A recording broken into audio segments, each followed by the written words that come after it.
Hi guys, and welcome to Cat Run Figures. I'm your host Caitlin, and today I have a comic review for you guys. So this is Heroes in Crisis issue 6, and this is the continuation of the overarching story that Tom King is doing based on everything from PTSD and a lot of different mental health problems throughout the hero community of DC Comics. So I did do reviews of the first 5 issues of this already. So if you haven't read those issues or if you haven't checked out those reviews already, please do check those out just to catch yourself up to where we currently are. But right back into the story, we get to see once again confessional tapes for a number of the members throughout Sanctuary. So in this, we get to see Karnak, Wally West, and Harley Quinn. And they're being asked how many they've saved. And each one of them, well, they have their own response to it. Not knowing, not keeping track because it's bragging, or, even asking, well, how many have you saved? And throughout the story, we get to watch these 3 individuals in their final days at Sanctuary. Karnak, of course, trying to live like a caveman again. I mean, let's be honest. Wally West coping with the loss of his family and what all that's meant to him. And Harley Quinn with her best gal pal, Poison Ivy. So, of course, Pamela is warning Harley that, of course, the Trinity is just going to show back up and kick her out because she's not supposed to be there. And it's like, well, at least then she wouldn't be bored. So, of course, we do go through more of Karnak's caveman and Wally dealing with coming back. And as everyone's so excited that Wally West is back, everyone's talking about how he's hope, how he is going to bring joy back to everything. He completes everything. He was the one part that was missing. He just feels alone, lost, and miserable. So you can see here. Not Superman, not Nightwing, Donna Troy, or even Arsenal can cheer him up. So I do really love the fact that the simulation that both Poison Ivy and Harley have put together is killing the Joker. So they're just going through and killing him each time, making him tell them bad jokes. And I do really love that.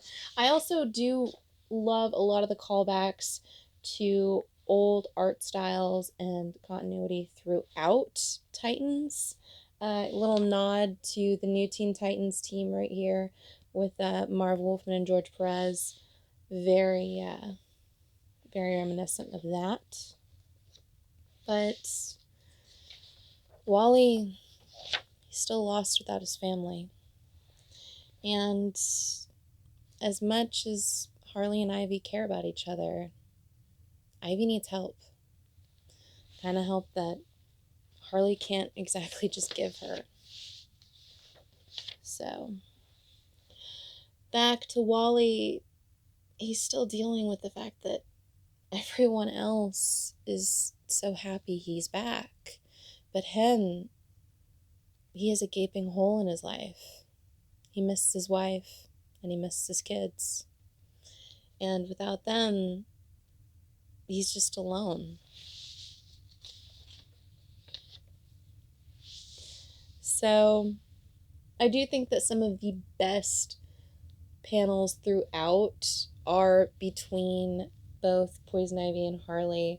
Just them, killing the Joker every time. Either tearing him apart by plants or just making him be a goofball for him. It's the one thing that's keeping Harley entertained. It's the one thing that both women have in common. And when the emergency alert goes out, Ivy tells Harley to stay put because she doesn't want her to get in trouble. And if she doesn't come back after a little while, that maybe then she should come outside. So Ivy leaves Harley literally sitting on top of a pile of dead Jokers right here. And it's then that we see our three leads in this issue finding others who have died or finding their own deaths. And I gotta tell you, it tears out my heart every time that King revisits the death of Wally West and the death of Roy Harper. Especially, is it just me, or is he kind of rewinding here? Because in this, we see Booster Gold killing Wally West. And in a previous issue, Booster saw Harley killing Wally. And that's when Booster asks Harley, is she supposed to be there? And says she's supposed to be somewhere fun. So then we get to see more of the confession tapes and people answering their questions as to how many they've saved. Some of them actually have real numbers, and some of them, like Wally, think it was never quite enough. So I still don't know 100% who is going to be to blame for the massacre, who's behind it. I still think it's an inside job. I think one of the androids or something there has something to do with it.